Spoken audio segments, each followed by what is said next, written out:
করব। এই ঘটনাটি সৌমিত্র রয় তার এক বন্ধুর কাছ থেকে সংগ্রহ করেছেন। ঘটনাটি ঘটেছিল বরগুনা জেলার পাথরঘাটা উপজেলার কালমেঘা ইউনিয়নে। ঘটনাটির সময়কাল 1974 কি 75 সাল এরকম হতে পারে।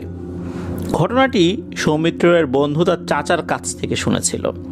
এখনও ওই এলাকার যারা প্রবীণ ব্যক্তি রয়েছেন তারা কিন্তু এই ঘটনার সত্যতা বলতে পারবেন। মূল ঘটনায় চলে যাই। মূল ঘটনাটা মূলত যাকে দিয়ে শুরু হয়েছিল তার নাম হচ্ছে জাফর। সবার নাম জানা যায় না, হাতে গোনা কয়েকজনের নাম জানা যায় আর কি। তো এই যে জাফর সাহেব, উনি ওই সময় খেয়া পার হয়ে ওই পাশে, অর্থাৎ এই যে কালমেঘা ইউনিয়ন, এইটা নাকি একদম উপকূলীয় অঞ্চলের কাছাকাছি জায়গা আর কি। আর বরগুনা, ঝালকাঠি, পিরোজপুর, বরিশাল, এই যে জেলাগুলো, এই জেলাগুলো কিন্তু নদীর অনেক শাখা প্রশাখা বেষ্টিত। তো কালমেঘা ইউনিয়ন থেকে সে যখন রওনা দিয়েছে আর একটা জায়গায় যাবে, নদী পার হতে হয়।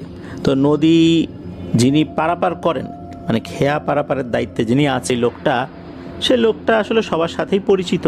তো যাবার সময় জাফর সাহেব উনি পার হয়েছিলেন, কথা ছিল যে উনি মোটামুটি সন্ধ্যার পরই চলে আসবেন। ওই যিনি মাঝি তাকেও বলে রেখেছিলেন। তো জাফর সাহেব তো উনি আত্মীয় বাড়িতে গেছেন, সেখান থেকে আবার কাজ শেষ করে রওনাও দিয়েছেন। রওনা দিতে দিতে ওই সময়ের প্রেক্ষাপটে তখন রাত 8টার মতো বেজে যায়। 8টার মতো বেজে গেছে, এটা যে অনেক রাত এটা আসলে বলা যাবে না, কেননা রাত 8টা যদি আমরা চিন্তা করি, বিশেষ করে গরমকালে, মোটামুটি মাগরিবের আজান শেষে নামাজ হয়ে মসজিদ থেকে মানুষ যখন বের হয়, দেখা যাচ্ছে 7:30টার কাছাকাছি কিন্তু বেজেই যায়। সেই হিসাবে রাত 8টা কিন্তু অনেক বেশি রাত না। কিন্তু ওই সময় সেই 1974-75 সালের দিকে এরকম গ্রামীণ পরিবেশে রাত 8টা মানে অনেক রাত। সন্ধ্যার আগেই যে যার বাড়িতে পৌঁছে যেত। তো এই জাফর সাহেব উনি তো আসছেন, উনি এসে দেখেন যে নৌকাটা এই পারে নাই থাকতে পারে, হয়তো বা অন্য কোনো লোক, উনি পার হয়েছেন ওই নৌকায়, ওই পাশে চলে গেছেন নৌকা।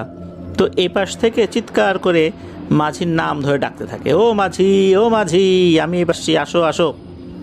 তো মাঝির যে নৌকা, ওই নৌকায় যে হারিকেনটা জ্বলছিল, দূর থেকে কিন্তু ওই হারিকেনের আলোটা বোঝাই যাচ্ছে হারিকেনের আলো যেহেতু জ্বলছে, মাঝিও সেখানে আছে। অনেকক্ষণ ধরে ডাকাডাকি হচ্ছে। তো একটা পর্যায়ে মনে হলো যে ওই আলোটা আস্তে আস্তে আস্তে আস্তে তার দিকে এগিয়ে আসছে, তার মানে হচ্ছে নৌকাটা আস্তে আস্তে তার দিকে এগিয়ে আসছে। একটা সময় এসে মাঝি দূর থেকে চিৎকার দিয়ে ওঠে, ও জাফর ভাই, তো মিয়া এত দেরি করলেন কেন? কতক্ষণ অপেক্ষায় ছিলাম আপনার, একটু পরে তো আমি চলেই যাইতাম, রাত হয়ে গেছে। তখন আবার দূর থেকেই ওই জাফর সাহেব বলতেছেন যে হ্যাঁ একটু দেরি হয়ে গেছে, আসো বাবা তাড়াতাড়ি আসো, অনেকক্ষণ দাঁড়ায় আছি, মশা কামড়ায় তো কিছু রাখলো না হাত পা। তো ওই জায়গাটা কিন্তু চতুর্দিকে ফাঁকা, এমনটা না যে ওই যে এই দুপারে একদম ঝোপ জঙ্গল এরকম আছে, তা কিন্তু না। মানুষজন হামেশা আসা যাওয়া করছে, হ্যাঁ ঝোপ জঙ্গল আছে অনেক দূরে, ওই জায়গাটা কিন্তু ফাঁকা। আর জাফর সাহেব যেই পাটটাতে দাঁড়িয়ে আছেন, ওখানে একটা বড় গাছ রয়েছে। কি গাছ এটা বলা যাচ্ছে না, আর গাছটা যে অনেক পুরনো এটাও বলা যাবে না, হয়তো 10-15 বছর বয়স হবে আর কি, এরকম পুরনো কোনো আম গাছ বা এই টাইপের কোনো গাছ হতে পারে আর কি। ওখানে কিন্তু জাফর সাহেব একাই দাঁড়িয়েলেন। নৌকাটা আসার পর উনি নৌকায় উঠেছেন। ওই সময় হঠাৎ করে পেছন থেকে একটা আওয়াজ আসে, জয় মাঝি দাঁড়া, আমাকে নিয়ে যা। মানে আওয়াজটা এমন ছিল যে এটা একটা মহিলার আওয়াজ, তবে কণ্ঠটা অনেক ভয়ঙ্কর। এই কণ্ঠটার তুলনা কেমন হতে পারে এটা যদি আমরা বোঝার চেষ্টা করি, দেখা যাচ্ছে যে অনেক সময় আমরা যখন কোনো বাস কাউন্টারে যাই বা কোনো টার্মিনালে যাই, দেখা যাচ্ছে যে ওখানে এমন কিছু ব্যক্তিবর্গ থাকেন, সারাদিন অনেক চিৎকার চেঁচামেচি করতে হয়। তো দেখা যাচ্ছে যে চিৎকার চেঁচামেচি করতে করতে তাদের গলার কণ্ঠস্বরটা পরিবর্তন হয়ে গেছে, অনেক অন্যরকম হয়ে গেছে, কর্কশ হয়ে গেছে। এরকম কিছু লোকজন থাকে না, সারাক্ষণ চিৎকার করছে, ডাকছে মানুষদেরকে, একটা পর্যায়ে কণ্ঠস্বরটা স্বাভাবিক থাকে না, অন্যরকম হয়ে যায়। তো ওই টাইপের কণ্ঠ, কিন্তু ওই টাইপের কণ্ঠ যদি মহিলাদের হয় তাহলে কেমন হয়, ওই রকম হয়ে গেছে। তো সে এগিয়ে আসছে, এগিয়ে আসার পর দেখা যাচ্ছে যে এই মহিলাটা সাদা শাড়ি পরা, উচ্চতা স্বাভাবিক 8-10টা মহিলার মতো, শরীরের গড়নও 8-10টা মহিলার মতো। তবে তার হাত যতটুকু দেখা যাচ্ছিল মনে হচ্ছে যে ওই মহিলার বয়স হয়তো বা 45 থেকে 50-এর ভেতরে হবে এরকম। মাথায় ঘোমটা দেয়া, হাতে যে স্বর্ণালঙ্কার ছিল এরকম কিছু না, খালি পা। পা কিন্তু স্বাভাবিক মহিলাদের পা যেরকম হয় ওই রকমই।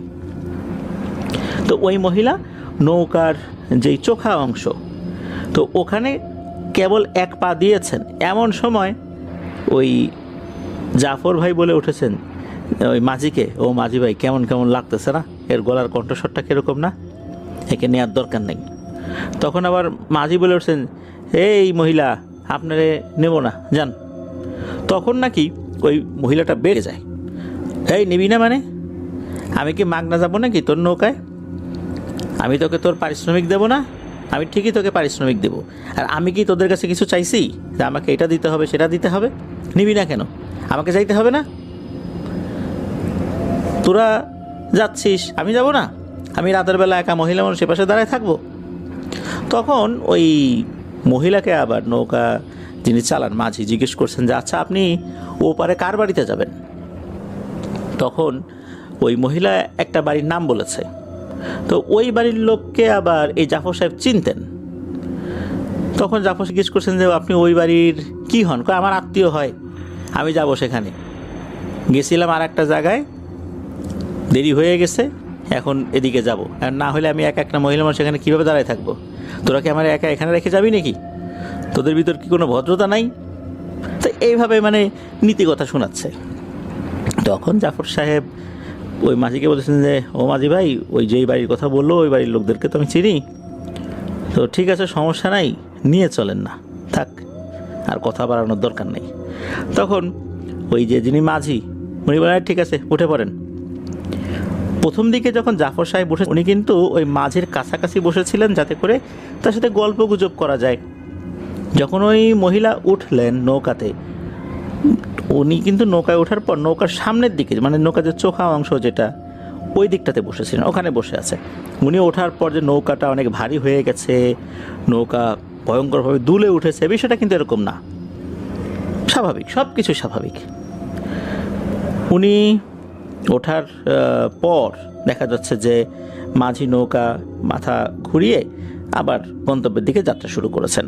তো যাচ্ছেন যাচ্ছেন, একটু পরেই দেখা গেল যে ওই এই জাফর সাহেব আর মাঝিকে কিছু প্রশ্ন করতেছেন। আচ্ছা ওই দিকে যে গ্রাম আছে, ওই গ্রামের ভিতরে কয়টা পরিবার আছে, কত মানুষ আছে, মানুষজন কি নামাজ কালাম পড়ে কিনা, ধর্মচর্চা কেমন করে, মসজিদ আছে কয়টা, মন্দির আছে কয়টা, বাচ্চা কাচ্চা কেমন আছে, বয়স্ক মানুষের সংখ্যা কেমন, মানে এই টাইপের প্রশ্ন করতেছে। তখন ওনারা প্রথম দিকে কিছু কিছু উত্তর দিলেও একটা পর্যায়ে বিরক্ত হয়ে যায় যে আচ্ছা এই ধরনের ধর্মীয় প্রতিষ্ঠান কয়টা আছে, নামাজ কালাম কে কী করে, বা অন্য ধর্মের লোকজন কেমন ধর্মকর্ম করে, এটা জানে এই লোকের দরকারটা। উনি উঠছে চুপচাপ থাকবে, এই ধরনের অপ্রাসঙ্গিক প্রশ্ন, কোন বাড়িতে কয়টা বাচ্চা কাচ্চা আছে, এগুলো কেন সে জিজ্ঞেস করতেছে। একটা পর্যায়ে এসে এই জাফর সাহেব একটু ধমক দেন, তাই আপনি চুপ থাকেন তো, এত প্রশ্ন জিজ্ঞেস করেন কেন? আমরা কি আপনার কাছে কোনো প্রশ্ন জিজ্ঞেস করতেছি এত কিছু? চুপ থাকেন আর চুপচাপ বসে থাকেন ওখানে। তো এই যে ধমক শুনে উনি কিন্তু আর কোনো কথা বাড়ালেন না, চুপচাপ বসে রইলেন। তার মাথায় কিন্তু ঘোমটা দেওয়া চেহারা দেখা যাচ্ছিল না, চুপচাপ বসে আছেন। হঠাৎ করে হলো কি, ওই মহিলা কাশতে শুরু করলেন, এমন কাশি মানে মনে হচ্ছে কাশতে কাশতে উনি মারাই যাবেন। কাশির অবস্থা খারাপ দেখে জাফর সাহেব চিন্তা করেন, আরে এইনার সাথে কি একটু খারাপ ব্যবহার করলাম, মহিলাটা তো এভাবে কাশাকাশি করতেছে, না জানি কোনো একটা দুর্ঘটনা ঘটে যায় কি না, দেখুন একটু কাছে যাই। তো উনি কাছে যাবেন, এমনকি মাঝিও চিন্তা করেছিলেন যে নৌকা যে উনি বাঁধছেন, হয়তো বা নৌকা বাবা কিছুটা সময়ের জন্য থামিয়ে উনিও এগিয়ে যাবেন তার দিকে, যে কোনো সমস্যা হলো কি না। তো এই দুইজনই আগানোর জন্য যখন একটু নড়াচড়া করেছেন, সাথে সাথে নাকি ওই মহিলাটা হাত উঁচা করে ইশারা দেয় যে না, তার কাছে আসার দরকার নেই, সে ঠিক আছে। তারপরে ওনারা আর আগার নাই, যেহেতু মহিলা মানুষ, পুরুষ মানুষের একটা কথা ছিল, তো এই জন্য ওনারা আবার আগালেন না। এরপরে কি, যখন নৌকাটা পাড়ে ভিড়ল, মানে ও পাশে চলে আসছে ঠিকঠাক মতো, ওই মহিলার শাড়ির আঁচলে মনে হলো পয়সা গিট দেয়া আছে। আঁচলে অনেক সময় টাকা পয়সা এগুলো রাখা থাকতো না, ওরকমভাবে পয়সা গিট দেওয়া আছে। সেখান থেকে উনি 2টা পয়সা বের করলেন। পয়সা বের করে উনি একটু এগিয়ে এসে মাঝিকে বলেন, এই মাঝি নে। তো মাঝিও হাত পাতলেন। এরপর যেটা পেলেন, এটা ওনার যেই একটা জায়গা ছিল, এরকম মানুষ টাকা পয়সা দিলে ওই সময় তো মানুষ আসলে পয়সাই বেশি দিত, টাকার নোট কম থাকতো, তো ওর মধ্যে ওগুলো রেখে দিয়েছেন। সবার আগে ওই মহিলাই ওপারে নামলেন। নামার পর দেখা গেল যেদিকে গ্রাম মানে জনবসতি রয়েছে সেই দিকে ওই মহিলা না গিয়ে এমন দিকে হাঁটা শুরু করেছেন ওই দিকে কোনো জনবসতি নেই। ওদিকে ফসলের ক্ষেত রয়েছে, ঝোপ জঙ্গল রয়েছে, তারপর চর এলাকা রয়েছে আর কি, ওখানে কোনো জনবসতি নাই। তখন এই জাফর সাহেব ওই মাঝিকে বলছেন, এই মাঝি ভাই দেখো তো এই মহিলা কোন দিকে যায়, কি পথ ভুলে আবার ওইদিকে গেল নাকি? তখন আবার যিনি মাঝি উনি বলতেছেন যে, এই আপনি কোন দিকে যান, কোন দিকে যান, এদিকে তো কোনো গ্রাম না, এদিকে তো বিরান জায়গা, এখানে মানুষজনের ঘরবাড়ি নাই, আপনি যেদিকে যাচ্ছেন আপনার আত্মীয় স্বজনের বাড়িতে তো ওই দিকে, মানে যেদিকে গ্রাম ওই দিকে দেখাই দেয়। ওই মহিলাটা কিন্তু কোনো উত্তর দেয় না, সে তার মতো করে হেঁটে চলে যাচ্ছে। একটা সময় জাফর সাহেব বলে, আচ্ছা ঠিক আছে, উনি ওনার মতো করে যাচ্ছে, আমাদের তো দায়িত্ব ছিল সঠিক পথ দেখার, আমরা চেষ্টা করছি, এখন উনি যদি না যায় তো আমরা কি করতে পারি। তখন তো দেখা গেল যে জাফর সাহেব নেমে উনি ওনার মতো করে হাঁটতে হাঁটতে বাড়িতে চলে আসলেন। পথিমধ্যেও কিন্তু কোনো সমস্যা হয়নি। এই ঘটনার একদিন পর রাতের বেলা জাফর সাহেব বাইরে থেকে আসছেন, খাওয়া দাওয়া করতে বসছেন। তো রাত আনুমানিক তখন কয়টা বাজে, 8টা সাড়ে 8টা বাজে ম্যাক্সিমাম, এর বেশি না। কিন্তু হঠাৎ করে কি হয়, জাফর সাহেবের নাকে খুবই পচা আষ্টে গন্ধ আসে। অনেক সময় দেখা যায় মাছ বাজারে মাছের আষ্টে পচে গেলে যেরকম গন্ধ হয় না, ওই রকম গন্ধ তার নাকে আসে। এরকম গন্ধ যখন তার নাকে এসেছে, উনি এই গন্ধ সহ্য করতে না পেরে তো বমি করে ফেলেছেন। কারণ এইরকম বিভৎস বিশ্রী রকমের গন্ধ কিন্তু কেউই সহ্য করতে পারে না, বিশেষ করে ঘরের ভিতরে যদি এই ধরনের গন্ধ হঠাৎ করে তীব্র হয়ে ওঠে। এরপর উনি সবাইকে বলতেছেন যে কী ব্যাপার, এই গন্ধ আসে কোত্থেকে। ওনার বাড়ির অন্য সদস্যরাও কিন্তু গন্ধ পেয়েছেন। গন্ধটা অল্প কিছুক্ষণই ছিল, এরপর গন্ধটা ছিল না। পটুয়াখালী জেলার কলাপাড়া উপজেলার ভোলতলি পাড়া খলিফা বাড়ির পাশে যতটুকু জানা যায়, আব্দুল আলিম গারুলির বাড়ি ছিল তৎকালীন প্রাচীন ঝালকাঠির কোনো এক অজপাড়া গায়ে। তিনি ছিলেন এক বাবার এক সন্তান। তার বাবাও আসলে অনেক আগে মারা গিয়েছিলেন, শুধু তার মা ছিলেন। তিনি কয়েক মাস যাবৎ সদ্য বিবাহ করা একজন পুরুষ। সবচেয়ে বড় কথা হলো তিনি ছিলেন একজন বিখ্যাত গারুলি। ওখানকার আঞ্চলিক ভাষায় সাপুরেকে গারুলি বলা হয়। কথিত আছে, যত বড় সাপই হোক আর যত বড় বিষাক্ত সাপই হোক না কেন, কোনো সাপই নাকি আব্দুল আলিম গারুলির আসলে বশীভূত হবে না, এটা চিন্তা করা যায় না, তার বশে থাকতেই হবে। ওই সময়কার দেশ বরেণ্য একজন সাপুরে ছিলেন তিনি। যদি কাউকে সাপে কামড় দিত, সে যত বড় সাপই হোক না কেন, অর্থাৎ যত বড় বিষাক্ত সাপই হোক না কেন, তার হাতে সব সাপের বিষ পানি হয়ে যেত। এই আব্দুল আলিম গারুলি তিনি ছিলেন একজন স্বনামধন্য ব্যক্তি।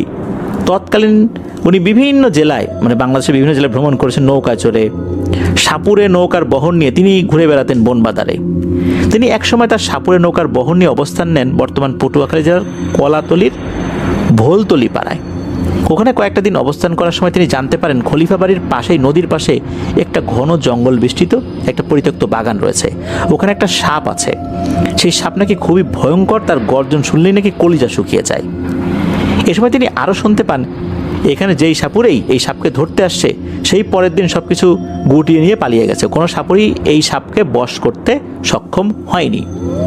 এই কথা শুনে তার ভেতর একটা দাম্ভিকতা এবং অহংকার কাজ করে।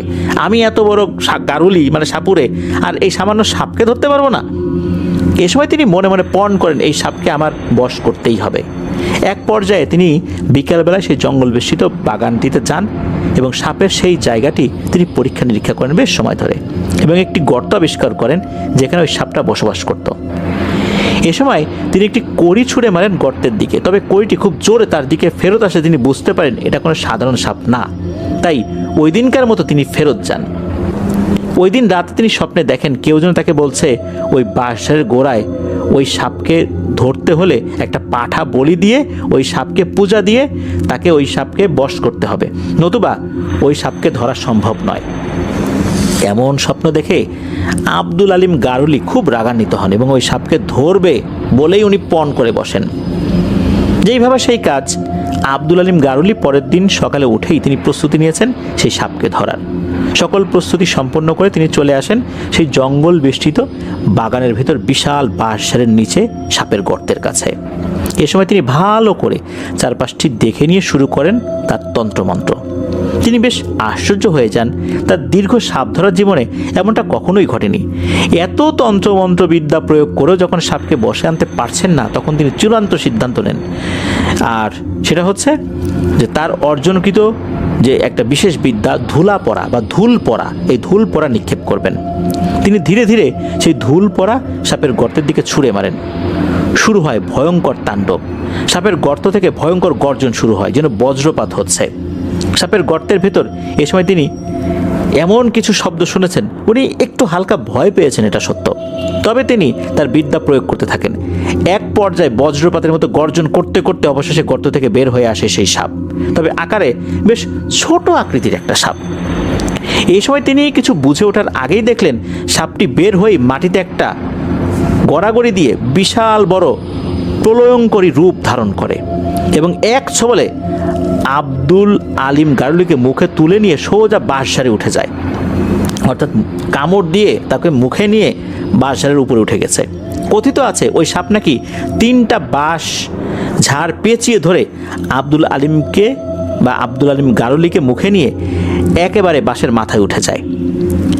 এদিকে আব্দুল আলিম গারুলির মায়ের মনের ভিতর কিন্তু ছটফট করতে থাকে। তিনি সবার কাছে নিজের ছেলের খোঁজ খবর করতে থাকেন, কেউ তো খোঁজ খবর দিতে পারে না। এ সময় ওই জঙ্গলের পাশে থাকা খলিফা বাড়ির একজন বৃদ্ধ মহিলা, যিনি রান্নার জ্বালানি সংগ্রহ করতে ওই বাগানে গিয়েছিলেন ডালপাড়া কুড়াতে, এক পর্যায়ে বাঁশের নিচে গেলে তিনি মাথায় টপ টপ করে ফোটায় ফোটায় পানি পড়া অনুভব করেন। পানির উৎস খোঁজ করতে গিয়ে তিনি যখন উপরের দিকে তাকিয়েছেন, তখন প্রচণ্ড ভয়ে একটা চিৎকার করেন, ওরে বাবারে মারে, এ কি হলো রে। এই সময় তিনি দেখতে পান বিশাল ভয়ঙ্কর একটি সাপ একটি মানুষকে কামড়ে ধরে বাঁশের ঝাড়ে পেঁচিয়ে আছে। এই ভয়ঙ্কর দৃশ্য দেখে তিনি ছুটে যান বাড়ির ভেতরে এবং চিৎকার চেঁচামেচি করতে থাকেন। এই সময় এই ঘটনা শুনে কেউ কেউ ছুটে যান তাদের বাড়ির পাশে অবস্থানরত সাপুড়েদের নৌকায়। চিৎকার চেঁচামেচি এই ঘটনা শুনে আব্দুল আলিম গারুলের মা ও তার স্ত্রী ছুটে সেই বাগানে গিয়েছেন। আশেপাশে শত শত মানুষ কিন্তু দেখেছেন এই দৃশ্য। তবে এই সাপকে ধরার প্রস্তুতি এবং স্বপ্নে দেখা সকল বিষয়টি আব্দুল আলিম গারুলি তার মা এবং স্ত্রীকে আগে থেকে জানিয়েছিলেন যে এই সাপটিকে এইভাবে ধরতে হবে, আর না হলে কিন্তু ধরা যাবে না। এ কথা শোনার পর কিন্তু তার মা এবং স্ত্রী নিষেধ করেছিলেন যে এটায় যেন ইনভলভ না হয় আব্দুল আলিম গারুলি। তবে বলে রাখা ভালো, আব্দুল আলিম গারুলির স্ত্রী ছিলেন বংশ পরম্পরায় একজন সাধক। তিনি আব্দুল আলিম গারুলি থেকেও অনেক বড় বিদ্যায় পারদর্শী ছিলেন, যেটা উনি কখনোই কারো কাছে প্রকাশ করেননি। কখনোই উনি স্বামীর থেকে নিজেকে বড় করার জন্য এমন কোনো কাজ করেননি যেটাতে তার স্বামীর অমর্যাদা হয়। এখন তার স্বামী এই অবস্থায় আছে, উনি কি করবেন? আব্দুল আলিম গারুলির স্ত্রী লোকদেরকে বললেন যে একজন হিন্দু ঠাকুর ডেকে আনতে এবং একটি পাঠা নিয়ে আসতে। যেভাবে সেই কাজ সবাই মিলে পাশের মন্দির থেকে একজন পুরোহিতকে ডেকে আনেন।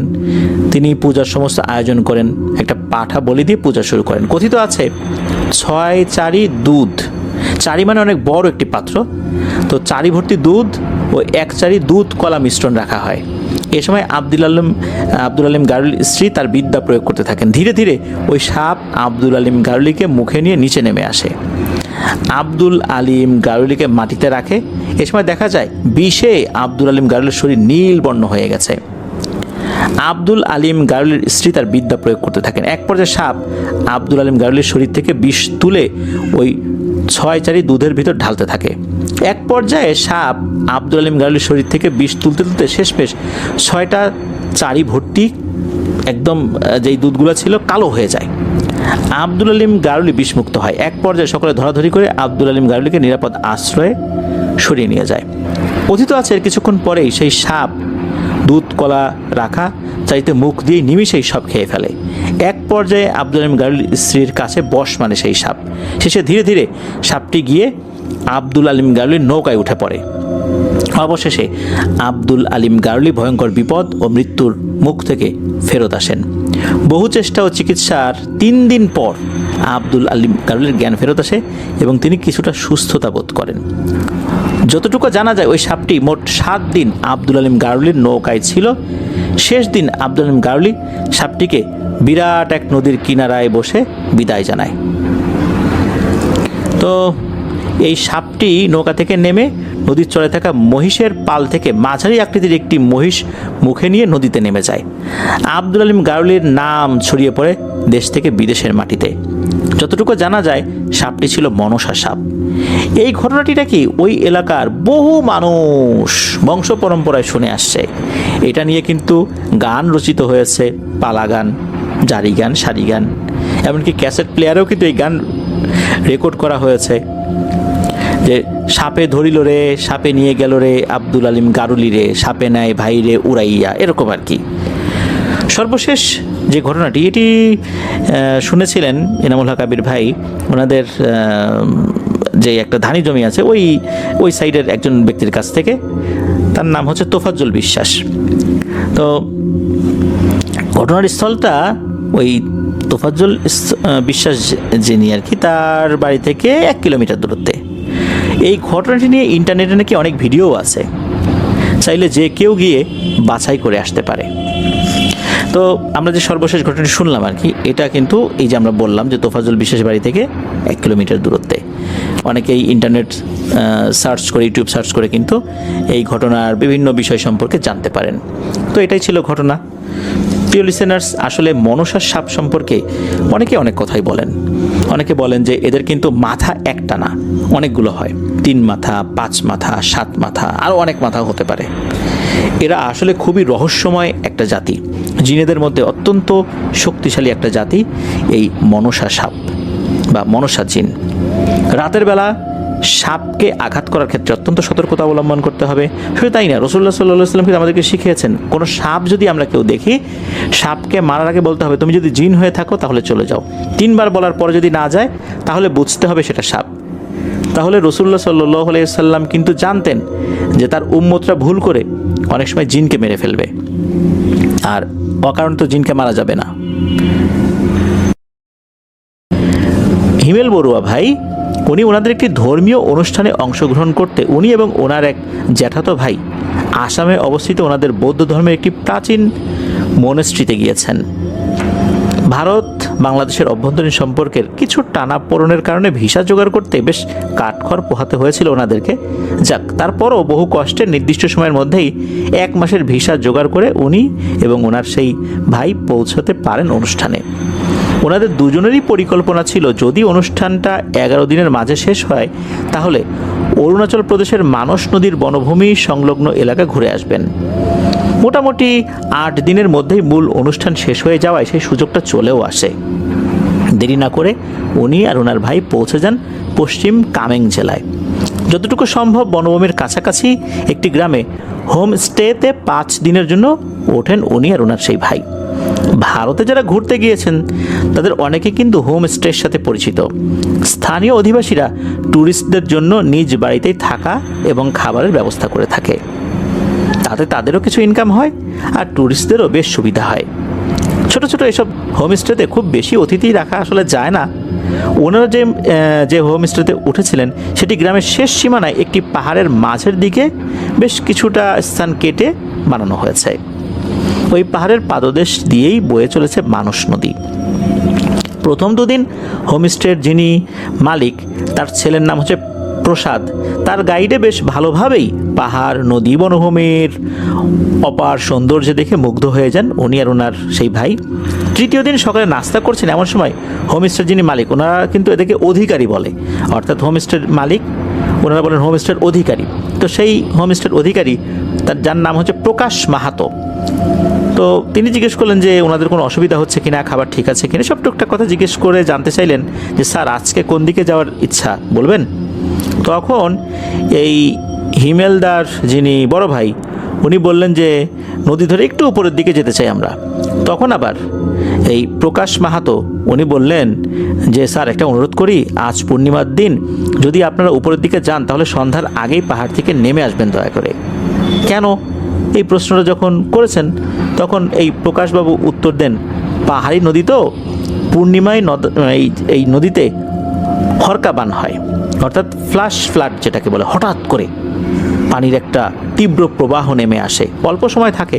পার্বত্য এলাকাগুলোতেই এটাকে আসলে হরকাবান, বা মরু এলাকাতেও কিন্তু এই হরকাবান হয়, এটাকে হারকাবান বলা হয়, হরকাবান বলে, আবার হরপা বানও বলে। এই যে বান মানে যেই বন্যা, এটা থেকেই মূলত এই যে হঠাৎ করে হয়, তো এই জন্য কেউ এটাকে হরপা বা হরকা বা হারকা বলে, এর থেকেই হারকাবান, হরকাবান বা হরপাবান এই শব্দটা এসেছে আর কি। তো এটা যখন হয় তখন কিন্তু এর কাছাকাছি থাকা মোটেও নিরাপদ না, যা সামনে আছে সবই কিন্তু ভাসিয়ে নিয়ে চলে যায়। উনি জানান যে এইদিকের সকলেই বিষয়টা জানে, আপনার অতিথি মানুষ, তাই জানিয়ে দিলাম। একথা বলেই প্রকাশ মাহাতোবাবু চলে যান। খাওয়া দাওয়া শেষ করে ওনারা উঠে ওই প্রসাদকে সাথে নিয়েই সেই দিনের ভ্রমণের উদ্দেশ্যে বের হয়ে যান। নদীর উপরের দিকে উঠতে উঠতে প্রসাদকে ওই প্রকাশবাবুর কথাগুলো জানাতে সে হো হো করে হেসে ওঠে। তখন এই হিমেলদা আর ওনার ভাই দুজনই তার হাসি দেখে বেশ একটু ভেবাচেকাই খেয়ে যান। হাসির কারণ জিজ্ঞেস করতে প্রসাদ ওনাদেরকে শোনায় এক অদ্ভুত ঘটনা। স্থানীয় লোকগাথা অনুসারে মানস নদীর চলাচলের এই দিকটায় পাহাড়ের উপরের দিকে, অর্থাৎ যেদিক দিয়ে পানি, অর্থাৎ নদীর পানি নেমে আসে, সেই দিকে কোনো একটি স্থানে পাহাড় গাছপালা দিয়ে ঢাকা বেশ নির্জন একটি স্থান রয়েছে, যে স্থানে নদীটি একটু প্রশস্ত এবং পানি বেশ শান্ত। শোনা যায় ওই জায়গার আশেপাশে একসময় ছোটোখাটো এক সাঁওতাল গ্রাম ছিল। গ্রামের মানুষ নদীর ওই স্থানে তাদের নিত্য নৈমিত্তিক ধোয়া পাল্লা, গোসল, তারপর অন্যান্য যে কাজ, রান্নার যে পানি, তারপর খাবার পানি, এই জিনিসগুলো সংগ্রহ করত। সাঁওতালরা এমনিতে বাইরের মানুষের সাথে খুব বেশি মিশত না। নিজেরা চাষবাস, পশুপালন, কাপড় চোপড় বানানো, মধু সংগ্রহ ইত্যাদি কাজ করে জীবিকা নির্বাহ করত। সাধারণ মানুষদের মধ্যে খুব অল্প সংখ্যক ফেরিওয়ালা জাতীয় কিছু ছোট ব্যবসায়ীদেরকে প্রতি মাসে 4 দিন নিজেদের গ্রামে ঢোকার অনুমতি দিত। সেই 4 দিন কোনোভাবেই অমাবস্যা বা পূর্ণিমা থাকে না, এমন 4 দিন। ফেরিওয়ালা ছাড়াও প্রতি মাসের শেষ পূর্ণিমার পরের দিন একজন স্বর্ণ ব্যবসায়ীর গ্রামে যাওয়ার অনুমতি ছিল। তাদেরকে এমনভাবেই সময় দেওয়া হতো যে যাতে করে কারোর সাথে আসলে দেখা না হয়। কোনো এক পূর্ণিমার দিন দুপুরের পরে গ্রামে মেয়েদের চুড়ি, বালা, প্রসাধনী বিক্রয়কারী ফেরিওয়ালা আর সেই স্বর্ণ ব্যবসায়ী একই দিনে গ্রামে আসেন। আসলে কিন্তু একই দিনে গ্রামে আসার নিয়ম নাই, কেউ কারোর সাথে কিন্তু দেখা করতে পারে না, কারোর সাথে কারো দেখা হয় না। সাঁওতাল প্রধান তাদের একই দিনে, তাও পূর্ণিমার দিন প্রায় কাছাকাছি সময় আসার কারণে বেশ রাগান্বিত হয়ে দুজনকেই একসাথে ঝেঁটিয়ে বিদায় করে দেন। দুজনেরই মন খারাপ করে গ্রাম থেকে বের হয়ে মানস নদীর পাড়ে এসে একজন আরেকজনকে দোষারোপ করতে থাকে। এই বেটা, তোর তো আসার কথা ছিল, তুই আসলি কেন? ও বলে, না না, আমার আসার কথা ছিল, তুই আসলি কেন? এরকম করে একজন আরেকজনকে দোষারোপ করছে। কথা কাটাকাটির এক পর্যায়ে তাদের ভিতরে শুরু হয় হাতাহাতি, এরপরে মারামারি। সেই মারামারিতে প্রসাধনী ফেরিওয়ালা বেশ আহত ও ক্লান্ত হয়ে সাঁওতালদের সেই ঘাট থেকে একটু উপরের দিকে একটি পাহাড়ের পাদদেশে বেশ বড় একটা টিলার আড়ালে বসে বসে বিশ্রাম নিতে থাকে। স্বর্ণকার ওই প্রসাধনী ফেরিওয়ালাকে মারধর করে অনেক আগেই চলে যায়। আস্তে আস্তে সন্ধ্যা ঘনিয়ে আসে। হঠাৎ লেকের ঘাটের দিকে কয়েকজন মানুষের গলা শুনে সাহায্য পেতে পারে এই আশায় টিলা থেকে একটু মাথা উঁচু করে তাকায় সেই ফেরিওয়ালা। কিন্তু সে মাথা তুলে দেখে কয়েকজন নয়, বরং বাচ্চারা ব্যতীত পুরো গ্রামের সকল নারী, পুরুষ, বৃদ্ধ সকলে হাতে মশাল, তারপরে ভালো পোশাক পরা আর মুখে এক অদ্ভুত নকশা করে ঘাটের কাছে এসে জমায়েত হয়েছে। এরপর মশালগুলো পথের 2 ধারে সারিবদ্ধভাবে পুঁতে রাখে, যেন মনে হয় তারা কাউকে পথের নির্দেশনা দিচ্ছে, এবং নিজেরাও সারিবদ্ধভাবে মশালের পেছনে দাঁড়িয়ে নিজেদের ভেতরে নিচু স্বরে কথা বলতে থাকে। এভাবে কিছুক্ষণ যাবার পর ফেরিওয়ালা শুনতে পায় সাঁওতালদের গ্রামের দিক থেকে মৃদু ঘণ্টার আওয়াজ শোনা যাচ্ছে। আর সেই আওয়াজ শোনা মাত্র সকল সাঁওতাল মাটিতে উবু হয়ে শুয়ে প্রণাম করার ভঙ্গিতে পড়ে থাকে। মিনিটখানেক পরে ফেরিওয়ালা দেখে বিশাল দেহী বেশ কয়েকটি অদ্ভুত শিংওয়ালা ভয়ঙ্কর মূর্তি, অদ্ভুত নীল রঙের আলো ছড়ানো 2 মহিষের টানা রাজকীয় একটি গাড়ির সামনে পেছনে নিরাপত্তা প্রহরীর মতো এগিয়ে আসে নদীর ঘাটের দিকে। আর তাদের একদম পেছনে মাথায় টুপি দেয়া কালো আলখেল্লা পরিহিত একটি দীর্ঘকায় অবয়ব, 2 হাতে চেইনযুক্ত একটি ছোট ঘণ্টা ঝুলিয়ে আসছে। সেই ঘণ্টার শব্দই ফেরিওয়ালা শুনেছে এতক্ষণ। ঘাটের কাছে আসতেই ফেরিওয়ালার চোখ পড়ে মহিষের টানা সেই গাড়ির ভেতরের বিশালাকার একটি কফিন জাতীয় 4 বক্সের ভেতরে রাজ পোশাক পরিহিত 4টি হাত বিশিষ্ট বিশালাকার এক ভয়ঙ্কর অবয়বের দিকে। এই অবয়বটি শুয়ে আছে তার ভেতরে। এমন ভয়ঙ্কর দৃশ্য দেখে ফেরিওয়ালা ভয়ে নড়াচড়াও বন্ধ করে দেয়। একটু পরেই ফেরিওয়ালা দেখে সেই ভয়ঙ্কর দর্শন প্রহরীর দল এবং সেই মহিষের গাড়ি সবাই লেকের ধারে পৌঁছে দাঁড়িয়ে যায়। শুধু পেছন থেকে ঘণ্টা হাতে এগিয়ে আসে দীর্ঘকায় কালো পোশাকে আবৃত অবয়বটি। সে সবার সামনে এসে ঘণ্টাটি পানিতে ডুবিয়ে দেয় এবং সাথে সাথে পানির নিচেই ঘণ্টা বেশ জোরেই বেজে ওঠে।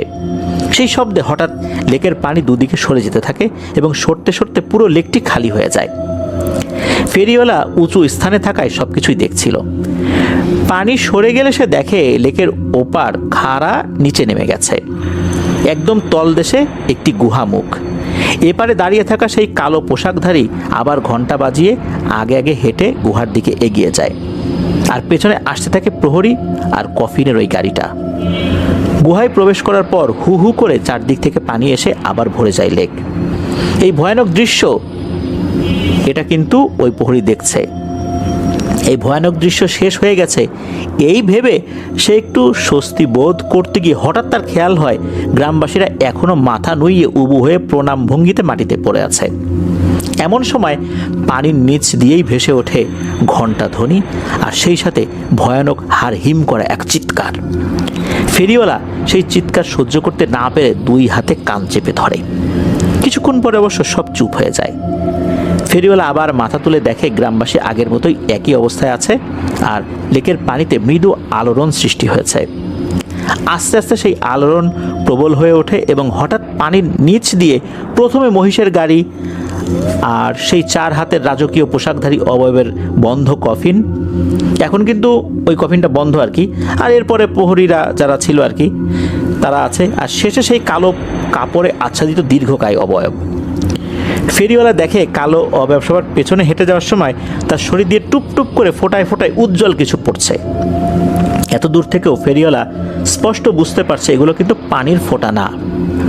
সেই অপার্থিব দলটি যেদিক দিয়ে এসেছিল একই দিকে ঘণ্টা বাজাতে বাজাতে একটু পরে হারিয়ে যায়।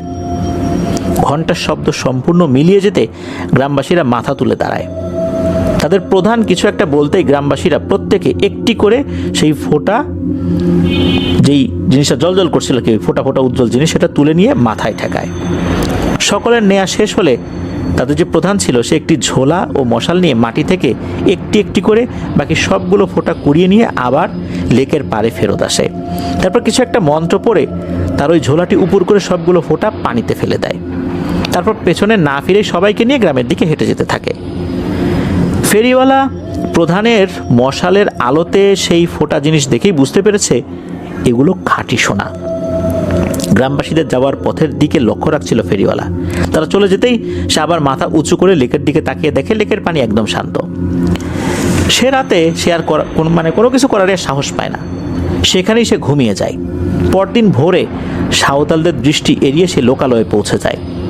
কিছুদিন পর সে তার আপন বড় ভাইকে সব কিছু খুলে বলে।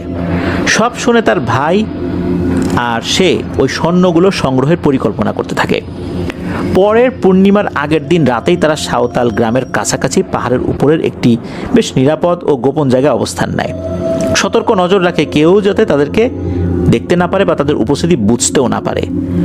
ধীরে ধীরে আসে সেই রাত। 2 ভাই অপেক্ষা করতে করতে যখন খুবই বিরক্ত হয়ে গেছে, ঠিক তখনই তারা শুনতে পায় সাঁওতাল গ্রামবাসী টুকটাক নিজেদের ভিতর কথা বলতে বলতে এগিয়ে আসছে লেকের দিকে। আগের দিনের মতোই তারা মশাল জ্বালিয়ে পথের 2 ধারে রেখে মশালের পিছনে সারিবদ্ধভাবে অবস্থান নেয়। বেশ কিছু সময় পর শোনা যায় সেই কাঙ্ক্ষিত ঘণ্টার শব্দ। ঘণ্টার শব্দ শুনেই সেই ফেরিওয়ালা তার ভাইয়ের হাত আলতো করে গুঁতো দিয়ে বুঝিয়ে দেয় যে এই সেই শব্দ। তার ভাই ইশারা বুঝতে পেরে মনোযোগ দেয় সেই শব্দের দিকে আর ওই দিকটাতে তাকিয়ে থাকে। একটু পরেই দেখা যায় সেই অবয়বকে, যার হাতে ঘণ্টাটা ধরা, যার সামনে মহিষের গাড়ি, গাড়ির উপরে খোলা কফিন কফিনের ভেতরে 4 হাতের সেই বিশাল রাজকীয় পোশাক পরা একটা অবয়ব, এবং সেই গাড়ির সামনেও আর পেছনেও শিংওয়ালা বিশাল দেহী ভয়ঙ্কর সেই অস্তিত্বগুলো। ফেরিওয়ালা দৃশ্যটি দেখে ভাবছিলেন যে একই জিনিসের পুনরাবৃত্তি দেখছেন তিনি। অবশেষে একইভাবে আগের দিনের মতোই সব কিছু সম্পন্ন হয়ে যায়। সেই কালো অবয়ব চলে গেলে আগের মতোই গ্রামবাসীরা সারিবদ্ধভাবে একজন একজন করে একটি স্বর্ণের ফোঁটা তুলে নেয়, এবং গ্রাম প্রধান মশাল হাতে বাকি সবগুলো স্বর্ণের ফোঁটা তুলে নিয়ে ঝোলায় রাখে। সব নেওয়া শেষ হলে গ্রাম প্রধান আগের দিনের মতোই লেকের পাড়ে দাঁড়িয়ে কি একটা মন্ত্র পড়ে ঝোলা উপরে দিকে দিয়ে সবগুলো ফোঁটা পানিতে ফেলে দেন। এরপর পেছন দিকে না ফিরেই গ্রামবাসীদেরকে সাথে নিয়ে গ্রামের দিকে ফেরত যান। ফেরিওয়ালা এবং তার ভাই এই সময়টার জন্য এতক্ষণ অপেক্ষা করছিল। গ্রামবাসী ফেরত যাওয়ার পর তারা 2 ভাই টিলার উপর থেকে নিচে লেকের পাড়ে আসে। তাদের পরিকল্পনা ছিল যে গ্রাম প্রধান যে স্বর্ণগুলো ফেলে দেবে, সবাই চলে গেলে পানিতে ডুব দিয়ে সেগুলো তারা নিয়ে আসবে। সেই মতোই ফেরিওয়ালা নিজ বড় ভাইকে পাড়ে দাঁড় করিয়ে রেখে পানিতে ডুব দেয়। অল্প কিছু সময়ের মধ্যেই সে হাতে বেশ কিছু মাটি নিয়ে ভেসে ওঠে। বড় ভাই তাকে টেনে তোলে। দুজন মিলে সেই মাটি ভালো করে পানি দিয়ে ধুয়ে নিয়ে দেখে তার ভিতরে ছোট ছোট স্বর্ণের ফোঁটা। এগুলো দেখে তো 2 ভাইয়ের আনন্দ আর ধরে না। এরপরে বড় ভাই ছোট ভাইকে দাঁড় করিয়ে রেখে ডুব দেয়। সেও 1 হাত মাটি নিয়ে উপরে ভেসে ওঠে। উঠেই সে স্থানীয় ভাষায় বলে, ভাই দেখ তো, এবার মনে হয় বেশ বড় একটা স্বর্ণের টুকরা পাইছি। এই বলে নিজের হাতে ধরা যেই মাটির যেই অংশটা, এই মাটির অংশটা সে তার ভাইয়ের হাতে ধরিয়ে দেয়। ফেরিওয়ালা সেই মাটির অংশটা পানি দিয়ে ধুয়ে তাকিয়ে দেখে ভয়ঙ্কর একটা জিনিস। জিনিসটা তার হাতের তালুর উপর রাখা ছিল। সে দেখে এখানে মানুষের চোখের আকৃতির একটা জীবন্ত চোখ, বেশ বড় আকৃতির একটা চোখ তার হাতের তালুর উপরে। এটা এদিক ওদিক নড়াচড়া করছে, মনে হচ্ছে ভালো করে এদিক ওদিক দেখছে, আবার তার দিকেও তাকিয়েছে। এটা দেখে ফেরিওয়ালা ভয় এক চিৎকার দিয়ে হাতের উপরে থাকা চোখটি মাটিতে ফেলে দেয়। আর ঠিক তখনই পানির ভেতরে থাকা তার ভাইয়ের আর্তনাদ ভেসে আসে। সেদিকে তাকিয়ে আতঙ্কিত ফেরিওয়ালা দেখে একটা ভয়ঙ্কর দৃশ্য। সে দেখে লেকের পানির নিচে হুবহু তার ভাইয়ের মতোই দেখতে অতিকায় একটা মুখ, অর্থাৎ মুখমণ্ডলটা তার ভাইয়ের, হা করে তার ভাইয়ের কোমর পর্যন্ত গালের ভিতরে পুড়ে নিয়েছে। ফেরিওয়ালা কি দেখছে সে চিন্তা করারও সময় পায় নাই। তার আগেই সেই বিশাল দানবীয় হা তার ভাইকে মুখে পুড়ে নেয়। এরপরই ওই মুখটা পানির নিচে চলে যায়। ফেরিওয়ালা সহ্য করতে পারে না, অজ্ঞান হয়ে লুটিয়ে পড়ে মাটিতে।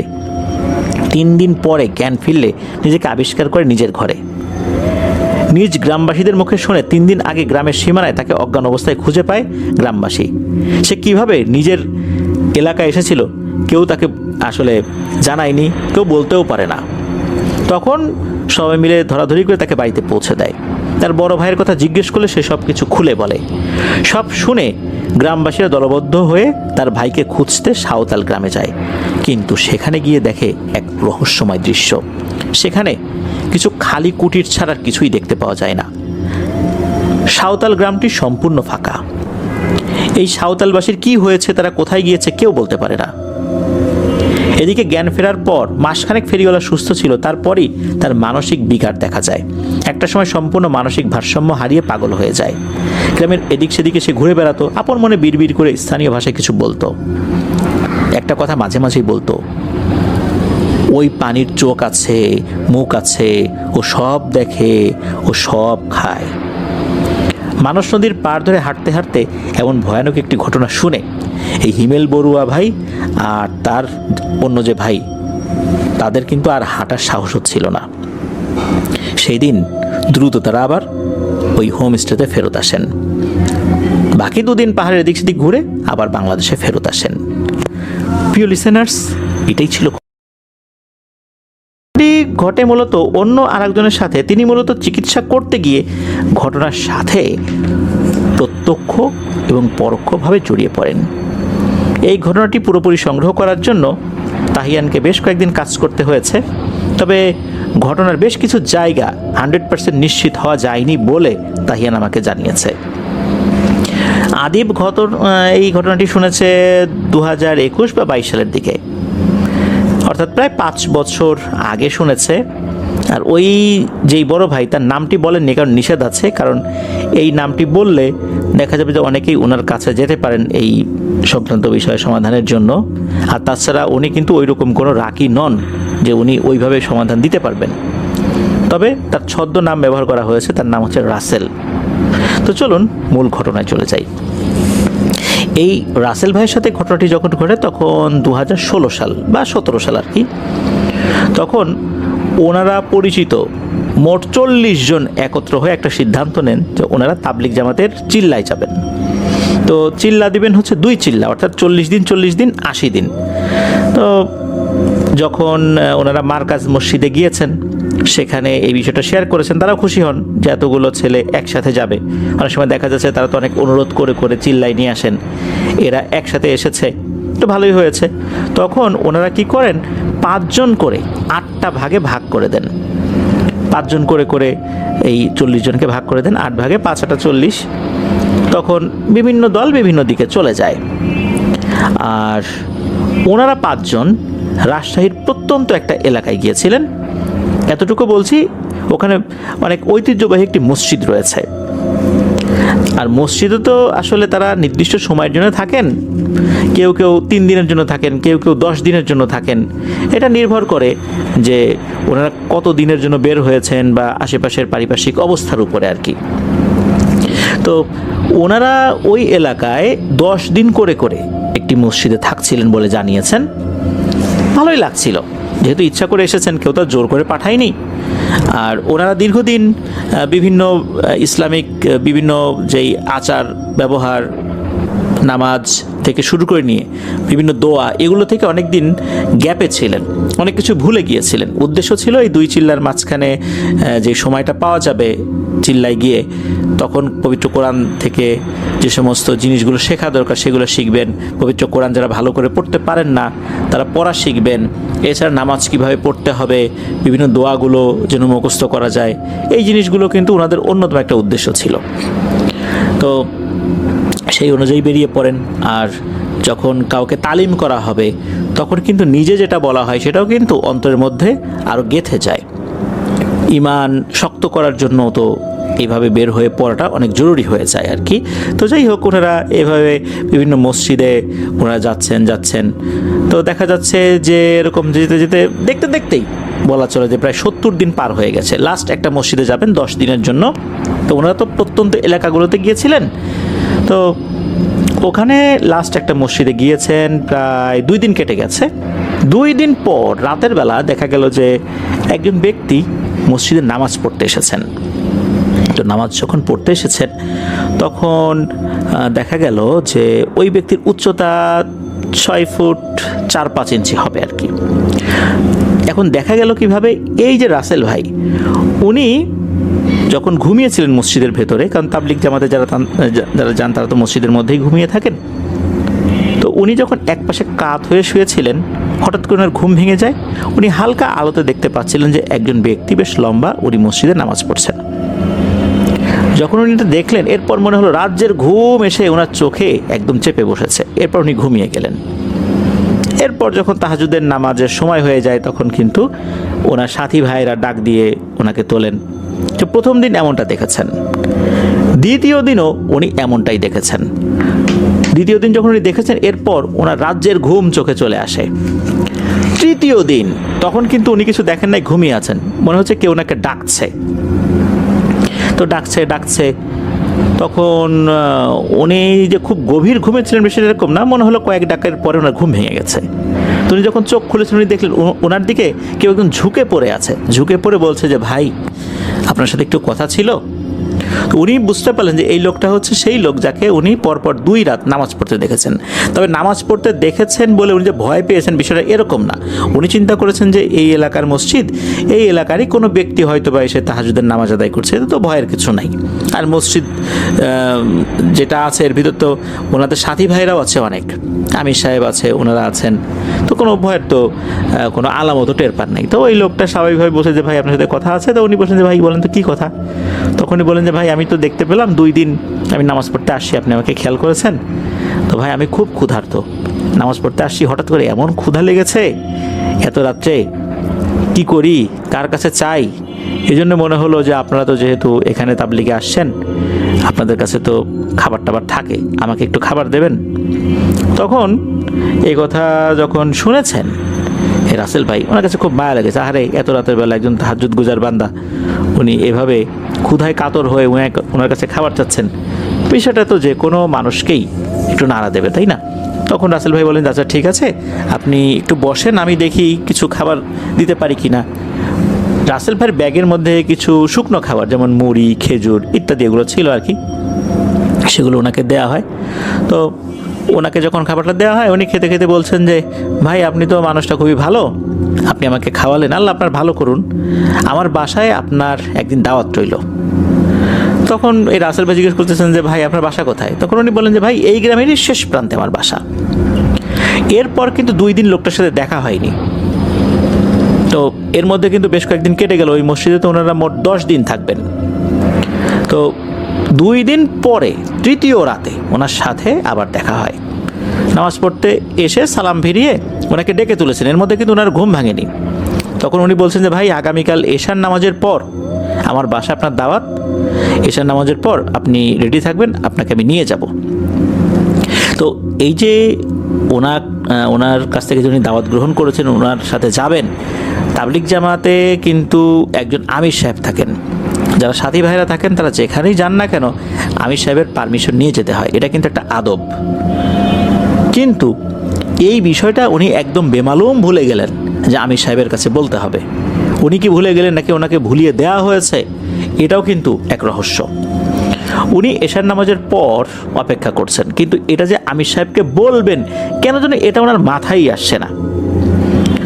উনি দেখলেন যে এশার নামাজ শেষ হয়েছে, একটু বাইরে বের হয়েছেন যে লোকটাকে দেখা যায় কিনা। দেখলেন যে একটু দূরে লোকটা দাঁড়িয়ে আছে, একটু অন্ধকারের মধ্যে। লোকটার পায়ের দিকে তাকিয়ে দেখতে পেলেন যে পায়ে কোনো স্যান্ডেল নেই। তখন রাসেল ভাই চিন্তা করলেন যে এত অন্ধকারে একটা লোক গ্রামের শেষ প্রান্ত থেকে হেঁটে এসেছে, পায়ে স্যান্ডেল নাই, আলোও নাই, ঘটনাটা কি? একটু সন্দেহ হলেও এই রাসেল ভাই চিন্তা করলেন যে লোকটা তো ভালো, নামাজ কালাম পড়ে, তাহাজ্জুদের নামাজ পড়ে, আর গ্রামের মানুষ পথঘাট তো সবই চেনা, আলো থাকলেই কি আর স্যান্ডেল না থাকলেই কি, এটা তো এমনিই চলে আসতে পারে। লোকটা সালাম দিলেন, বলেন যে, ভাই আসেন, আপনার জন্য অপেক্ষা করছি, আপনাকে তো আবার দিয়ে যেতে হবে, বেশি রাত করা যাবে না। এই কথা শোনার পর আরও বেশি আশ্বস্ত হলেন রাসেল ভাই। তখন ওই লোকটার পিছু পিছু গ্রামের মেঠো পথ দিয়ে হাঁটতে শুরু করলেন। তো মেঠো পথ যেটা ছিল মেঠো পথ, সেটার আশেপাশে যে একদম নির্জন তা না, দেখা যাচ্ছে রাস্তার আশেপাশে ঘর বাড়ি আছে, সুতরাং ওনার কিন্তু কোনো ভয় লাগছিল না। মিনিট 10 হাঁটার পর একটা বাড়ির সামনে চলে আসলেন। উনি দেখতে পেলেন যে একটা লাশবাহী গাড়ি, যেই গাড়িটা ফ্রিজিং করা যায় লাশ আর কি, মানে যেটার ভিতরে ঠান্ডা থাকে আর কি, ফ্রিজার ভ্যান যেটা, ওটা রাখা আছে এবং মনে হচ্ছে ওইটার একটা ইঞ্জিন স্টার্ট দেয়া আছে। এটা দেখে উনি বেশ অবাক হলেন। এরপর ওই লোকটা বললেন যে, আপনি এখানে একটু দাঁড়ান, আমি আসছি, আমি এসে দরজাটা খুলে দিলে তখন ভিতরে ঢুকবেন। তো উনি দাঁড়িয়ে আছে, উনি চিন্তা করছেন হয়তো 1 মিনিট 2 মিনিট দেরি হবে, কিন্তু না, বেশ কিছুক্ষণ হয়ে যাচ্ছে। বেশ কিছুক্ষণ বলতে প্রায় 10 মিনিটের মতো হয়ে যায়। এখন অপরিচিত একটা জায়গা, চারদিকে অন্ধকার, এখানে উনি একা একা দাঁড়িয়ে আছেন, এই এলাকারও উনি কেউ নন। হঠাৎ করে কেউ কিছু জিজ্ঞেস করে উনি কী বলবেন, এটা নিয়ে উনি বেশ চিন্তিত হয়ে পড়লেন।